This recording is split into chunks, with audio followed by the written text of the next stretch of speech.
नमस्कार, स्वागत है आपका फिफाना हिंदी क्लासेस के यूट्यूब चैनल पर। और इस चैनल पर आपको कॉलेज एजुकेशन से लेकर कंपटीशन क्लासेस तक का पूरा पाठ्यक्रम उपलब्ध होगा। तो आइए अपनी इस क्लास में टॉपिक को आगे ले जाते हैं और अज्ञेय जी द्वारा रचित ही एक और रचना को पढ़ते हैं। देखिए, अज्ञेय जी द्वारा रचित एक बहुत ही रुचिकर और परिस्थिति का यथार्थ चित्रण करने वाली कहानी शरणदाता का अध्ययन अपनों ने किया था और आज अपन करने जा रहे हैं इनकी एक संस्मरणात्मक रचना का अध्ययन करने जा रहे हैं, जिसका नाम है वसंत का अग्रदूत निराला। इस संस्मरणात्मक रचना का अध्ययन अपन इस क्लास में करने जा रहे हैं। सबसे पहले तो मैं आपको बता देती हूँ कि संस्मरण होते क्या है। देखिए, हिंदी में दो विधाएं मानी जाती है, जिसके बारे में नाम तो आपने सुना होगा, रेखाचित्र और संस्मरण। ये दो विधाएं हिंदी में प्रचलन में है। अब रेखाचित्र और ये जो संस्मरण है, ये क्या होते हैं? पहली बात तो मैं बता देती हूँ कि इन दोनों में समानता ये होती है कि दोनों ही स्मृति के आधार पर रचित होते हैं। स्मृति के आधार पर यानी याद के आधार पर। देखिए, ये नहीं होता कि अभी कोई घटना घटी और मैंने लिख दी। ये संस्मरण या रेखा चित्र नहीं होते। सामान्यतः मान लीजिए कि आप कहीं भी जा रहे हैं, आप कहीं भी मान लीजिए कि आप बस में ट्रैवल कर रहे हैं, यात्रा कर रहे हैं, और उस दौरान आप किसी ऐसे व्यक्ति से मिले जिसके व्यक्तित्व से आप बहुत ज्यादा प्रभावित हुए और उसको आप कभी भी भुला नहीं पाए। यानी एक बहुत ही उसकी विद्वता से आप प्रभावित हुए, उसके व्यवहार से आप प्रभावित हुए, तो उसको आप भुला नहीं पाए। तो जीवन में कभी भी जब भी आपने लिखना चाहा तब आपको वो याद आए और उसको याद करते हुए आपने उससे संबंधित जो भी घटना थी उनका यथार्थ चित्रण कर दिया। देखिए, इसमें लेखक इस विधा को रुचिकर बनाने के लिए प्रयास तो करता है, यानी थोड़ा बहुत अन्य चीजों का सहारा तो लेता है, परंतु लगभग चित्रण है वो यथार्थ ही होता है। यथार्थ का मतलब जो घटनाएं होती है, जो आपस में बातचीत होती है, उनका पूरा का पूरा ज्यों का त्यों वर्णन लेखक के द्वारा किया जाता है। अर्थात दोनों में समानता है कि दोनों ही विधाएं याद या स्मृति के आधार पर लिखी जाएगी और दोनों में ही किसी प्रसिद्ध व्यक्तित्व या जिससे हम प्रभावित होते हैं उसके जीवन का चित्रण किया जाएगा उनका। और हम जैसे प्रभावित होंगे और हम जब जब उनसे मिलेंगे, जैसे जैसे जिन जिन विषयों पर बात होगी, उन सभी चीजों का ब्यौरा इसमें दिया जाएगा। और यदि संस्मरणात्मक रेखा चित्र के बारे में यदि अपन बात करें तो महत्वपूर्ण योगदान एक हमारी कवयित्री का भी माना जाता है। महादेवी वर्मा के संस्मरणात्मक रेखा चित्र बहुत अच्छे माने जाते हैं, उत्कृष्ट कोटि के माने जाते हैं। यहाँ तक भी कहा जाता है कि महादेवी जी ने इस विधा को प्रगाढ़ता या प्रौढ़ता प्रदान की। यहाँ पर अपन बात करें रेखा चित्र और संस्मरण की। अब यहाँ पर समानता की तो बात होगी कि दोनों ही स्मृति के आधार पर रचित होते हैं, तो दोनों में अंतर क्या होता है? देखिए, कल की ही बात बताती हूँ आपको। कल घर पे कोई व्यक्ति आया, लगभग 6 फीट तो लंबा, 6 फीट लंबा, और रंग था गेहुआ का मतलब होता है न गोरा और न काला। 6 फीट लंबा और जितनी हाइट उतनी हेल्थ, यानी जितने ऐसे वैसे उतने ही ऐसे, और रंग गेहुआ परंतु आंखें बिल्कुल लाल। पता नहीं कैसे, अब ये भी है कि गर्मी का मौसम चल रहा है तो हो सकता है गर्मी की वजह से हो, पता नहीं कैसे, परंतु उसकी आंखें बिल्कुल लाल। उसके जो फेस पर यूं गड्ढे से बने हुए थे, जैसे मतलब पहले एक बीमारी आती थी माता निकलने की, तो उस प्रकार से जैसे माता निकलती थी तो उसके बाद चेहरे पर हल्के गड्ढे रह जाते थे, तो उस प्रकार से उसके चेहरे पर गड्ढे थे। उसकी नाक है वो थोड़ी सी तीखी थी, होठ है वो बड़े बड़े थे, बड़े बड़े होठ और पतली सी नाक, आंखें भी बड़ी बड़ी जो लाल थी।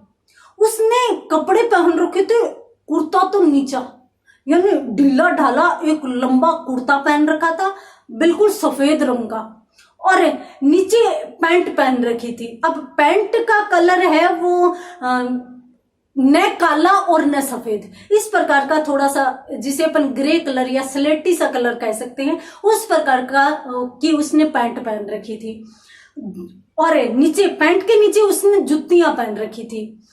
अब आप देखेंगे कि वो इस प्रकार का व्यक्ति था कि उसकी पर्सनैलिटी जो थी, बाह्य पर्सनैलिटी जिसे अपन कहते हैं, कि जो मैंने देखा उसका मैंने पूरा ब्यौरा आपको दिया।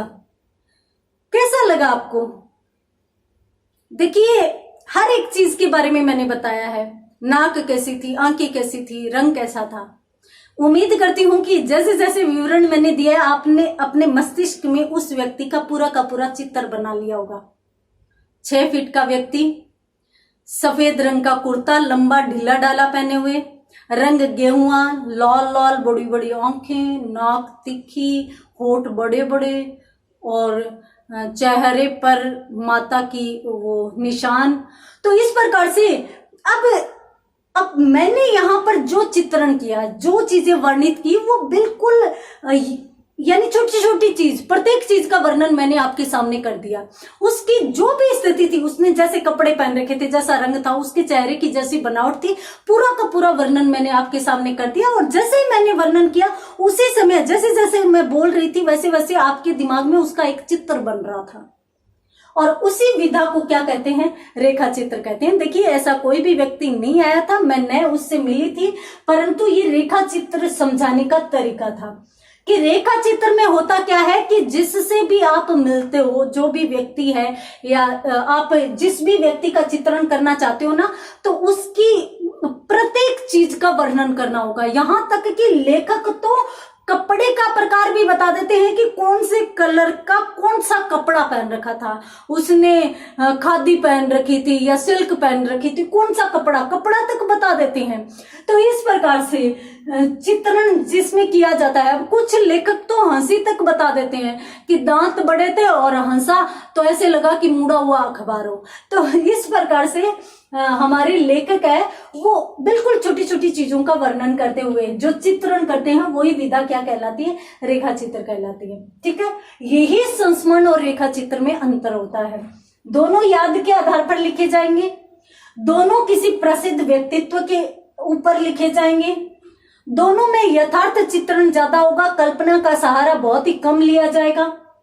और बस फर्क इतना है कि इसमें तो प्रत्येक चीज का, उस व्यक्ति का हुलिया हमारे सामने रख दिया जाता है, जबकि इसमें सीधा का सीधा लिख दिया जाता है कि मैं उनसे मिला, वो ये काम कर रहे थे, हमारे बीच में ऐसे बातें हुई, उसके बाद हमारा वहां पर मिलना हुआ, उनकी वो चीज हमें प्रभावित की, मैं उनके बारे में ये राय रख रहा था, बाद में मेरी राय ये बदली या इसी प्रकार से रही। तो इस प्रकार से उन सभी चीजों का वर्णन है वो किया जाता है। ठीक है, तो अज्ञेय जी का आज अपन क्या पढ़ने जा रहे हैं? संस्मरण पढ़ने जा रहे हैं। तो यहां पर जैसे ही मैंने संस्मरण के बारे में बताया कि संस्मरण होते क्या है, तो अब तो आपकी रुचि और अधिक बढ़ गई होगी, आपकी जिज्ञासा बढ़ गई होगी। अज्ञेय जी ने निराला जी के बारे में क्या बताया होगा ऐसा? अज्ञेय जी निराला जी से कैसे मिले होंगे? देखिए, इधर महान कवि, महान लेखक, महान रचनाकार अज्ञेय जी और इधर महान रचनाकार निराला जी, दोनों मिले होंगे तो किस प्रकार से बातें हुई होगी, उन्होंने कौन कौन सी बातें की होगी, किस किस विषय पर बातें की होगी, दोनों मिले कैसे होंगे। तो इस प्रकार से अब अधिक रुचि बढ़ गई होगी। अब अपन जानते हैं कि निराला जी के बारे में अज्ञेय जी क्या तो सोचते थे, कैसे सोचते थे, और किस प्रकार से मिले, कहाँ मिले, कितनी बार मिले और किस किस प्रकार की बातें हुई, यही चीज अपन पढ़ेंगे। और बहुत ही रुचिकर संस्मरण है अज्ञेय जी द्वारा रचित वसंत के अग्रदूत निराला। शुरुआत कुछ इस प्रकार से होती है कि देखिए, अज्ञेय जी यूं बताते हैं कि निराला जी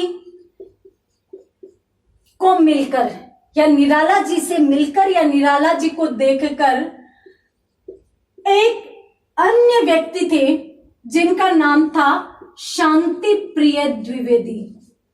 शांति प्रिय द्विवेदी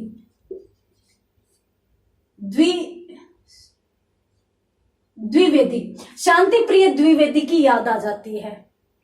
लेखक कहते हैं कि निराला जी को देखकर इनकी याद आ जाती है, अर्थात देखने में दोनों एक जैसे हैं। अब आपको मैं बता देती हूं, देखिए ये रेखा चित्र नहीं है तो इसलिए आगे जी ये तो बताएंगे नहीं कि वो कैसे थे कैसे नहीं थे, मतलब कैसे, शुरू में कहीं वर्णन नहीं करेंगे। हालांकि परिस्थिति के अनुसार यदि थोड़ा बहुत बीच बीच में बता दे तो वो बात अलग है। तो यहाँ पर आगे जी यूं कहते हैं कि निराला जी देखने में बिल्कुल ऐसे लग रहे थे। आपको मैं बता देती हूँ कि निराला जी एक ऐसे व्यक्तित्व थे, उनकी हाइट बहुत थी, अच्छी हाइट थी, 6 से प्लस, भले ही वो कम नहीं थी, और हाइट के अनुसार ही शरीर था। और उनके व्यक्तित्व के बारे में यदि अपन बात करें तो निराला जी एक ऐसे व्यक्ति थे जो गरीब भी थे और अमीर भी थे, यानी भिखारी भी थे और दानदाता भी थे, ऐसे व्यक्तित्व थे। वो कभी भी किसी का दुख नहीं देखना चाहते थे, दुख देख नहीं सकते थे, और इसके लिए वो हमेशा लोगों की सहायता करते रहते थे। उनके बारे में यदि देखें तो उनका जीवन बहुत ही दुखी था, आर्थिक रूप से वो कमजोर थे, उस वजह से उन्हें बहुत कुछ परिस्थितियां, बहुत अलग परिस्थितियां झेलनी पड़ी थी। हम जानते हैं कि समाज में जिसके पास पैसा नहीं होता उसको किस प्रकार से जीवन व्यतीत करना पड़ता है। तो इसलिए उन्हें समाज में या अपने जीवन में अनेक दुख झेलने पड़े थे। साथ साथ उनके घर की परिस्थितियों में उनकी पत्नी उन्हें छोड़कर चली गई थी, और पत्नी के बाद उनकी बेटी की भी मृत्यु हो गई थी। और बेटी की मृत्यु के बाद तो उन्होंने एक लंबी कविता लिखी थी जिसका नाम सरोज स्मृति आता है, जो अत्यंत दुखद कविता है, जिसे हिंदी साहित्य में एक शोक गीत के नाम से पहचाना जाता है, जाना जाता है। तो निराला जी एक महान कवि थे, परंतु दुनिया की इस व्यवस्था ने या व्यवहार ने इन्हें थोड़ा सा अलग बना दिया था। यानी जीवन के अंतिम समय में ये थोड़ी सी विक्षिप्त अवस्था में आ गए थे। विक्षिप्त अवस्था का मतलब होता है थोड़े से पागलपन में आ गए थे। उनके बारे में यदि अपन और जाने तो देखिए, कभी कभी तो जीवन के अंतिम समय में देखिए, एक तो पैसा नहीं था और बेटा भी इन्हें छोड़कर चला गया था, तो पैसा नहीं था, बाद में इतने दुख आ गए, तो उस वजह से ये अपने जीवन से ही इतना दुखी हो गए थे। कभी कभार तो वो भावुक होकर और बहुत ही अजीब अजीब से भाषण देने लग जाते थे। कौन निराला, निराला मर चुका है, निराला है ही नहीं, इस प्रकार की बातें हैं वो अंत में करने लग गए थे।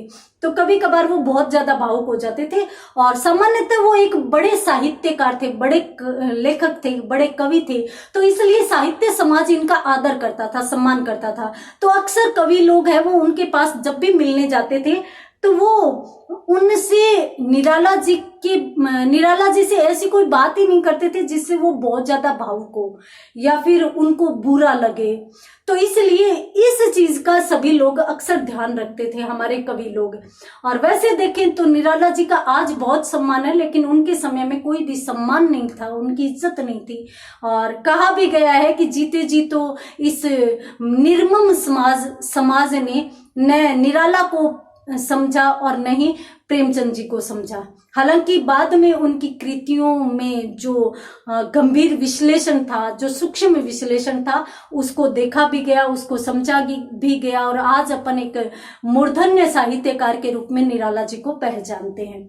आगे अपन देखते हैं कि अज्ञे जी इनके बारे में क्या बताते हैं। अभी तक अपनों ने देखा है कि निराला जी किस प्रकार के व्यक्तित्व थे। अब अपन देखते हैं कि अज्ञे जी क्या लिखते हैं। अज्ञे जी निबंध की शुरुआत कुछ इस तरह से करते हैं कि निराला जी को देखने से और यूं लगता था कि वो शांति प्रिय द्विवेदी ही है, अर्थात देखने में दोनों लगभग समान थे। अज्ञे जी यूं कहते हैं कि एक बार मैं उनसे मिलने के लिए गया। किनसे मिलने के लिए? निराला जी से मिलने के लिए।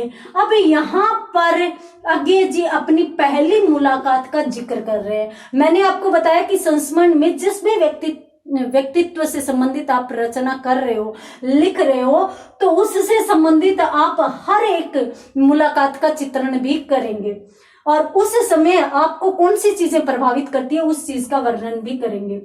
अज्ञे जी अपनी पहली मुलाकात का वर्णन करते हैं और वो यूं कहते हैं कि मैं गया तो उस समय एक सींकिया पहलवान खड़ा था। सींकिया पहलवान जानते हो किसे कहते हैं? सींक कहते हैं बारीकी, वो जो पतली सी होती है ना उसको, झाड़ू या बांस की बारी जिसे अपन बोलते हैं, तो उसकी एक सींक। और पहलवान यानी बिल्कुल दुबला पतला जो व्यक्ति अपने आप में यूं अकड़ कर खड़ा था, उसको कह दिया सींकिया पहलवान। यानी एक सींकिया पहलवान खड़े थे, बाहर मिल गए और अज्ञेय जी है वो निराला जी से मिलने के लिए अंदर जा रहे थे। सींकिया पहलवान ने झट से अज्ञेय जी को देखते ही कहा, आप तो वही है ना जो विश्व भारती में निराला जी की काट लिखते हैं या निराला जी की बहुत बुराइयां करते हैं। अब अज्ञेय जी वहां पर ठिठक गए। अज्ञेय जी ने यूं सोचा, अब देखिए हम किसी व्यक्ति की बहुत ज्यादा बुराई कर रहे हैं और फिर भी हम उससे मिलने जा रहे हैं, तो वहां पर विवाद तो होना स्वाभाविक है। तो निराला अज्ञेय जी ने यूं सोचा अब विवाद होगा, तो अज्ञेय जी को और कोई रास्ता नजर नहीं आया। उन्होंने इस महोदय से यूं कहा, आपने पढ़ा है क्या, आपने लेख पढ़ा है जो मैंने लिखा है? तो इन्होंने कहा नहीं मैंने पढ़ा नहीं, मैंने सुना है। तो बोले आप पहले पढ़िए फिर बाद में बात करेंगे। अर्थात निराला जी ने यहाँ पर तो अज्ञेय जी ने यहाँ पर तो व्यवस्था संभाल ली, उन्होंने कुछ भी नहीं कहा। और ये महोदय भी पहले तो यूं गुस्से में थे कि आप वही है ना, और जैसे ही उन्होंने कहा कि आपने लेख पढ़ा, फिर वो थोड़े से ढीले हो गए, शिथिल हो गए, और फिर ये चले गए और अज्ञेय जी आगे चले गए। अब अज्ञेय जी अंदर मिलने के लिए जाते हैं तो निराला जी के भाई यानी निराला जी का जिस प्रकार का व्यवहार था उसी प्रकार के एक अन्य व्यक्तित्व भी है, उग्र जी हिंदी साहित्य में। अब ये दोनों बैठे थे और दोनों बैठे थे तो निराला जी अज्ञेय जी कहते हैं कि मैं जैसे ही घुसा तो निराला जी और उग्र जी दोनों बैठे थे और एक टेबल थी, टेबल पर 2 गिलास थे, 2 गिलास रखे हुए थे और जो कि दोनों अध भरे हुए थे और दोनों के हाथ में अध जली हुई सिगरेट थी। अज्ञेय जी गए, प्रणाम किया तो उग्र जी ने सिर्फ सिर हिलाकर जवाब दिया और निराला जी ने जवाब नहीं दिया। पहले तो उनको नीचे से लेकर ऊपर तक ध्यान से देखा और ध्यान से देखकर और फिर प्रणाम का जवाब देते हैं कि बैठ जाओ। अज्ञेय जी बैठने लगे, बोले खड़े हो जाओ। तो इस प्रकार से अज्ञेय जी वापस खड़े हुए तो निराला जी पास आए, पास आकर फिर से इनको नीचे से ऊपर की तरफ देखा, ऊपर की तरफ देखकर और फिर बोले बैठ जाओ। अब अज्ञेय जी को ये समझ में नहीं आ रहा चल क्या रहा है, होगा क्या। अब अज्ञेय जी पहले ही डरे हुए थे। पहली बात तो निराला जी का स्वभाव उग्र, और दूसरी बात उग्र जी भी बैठे हैं, और तीसरी बात ये खुद इनकी आलोचना लिख रहे हैं और वो बहुत डरे हुए थे। लेकिन निराला जी ने फिर यूं कहा कि बैठ जाओ। अब आगे वो क्या कहेंगे, लग रहा है ना बहुत ही रुचिकर संस्मरण, बहुत ही रुचिकर बातें आएगी आगे भी, परंतु अगली क्लास में। तब तक के लिए धन्यवाद।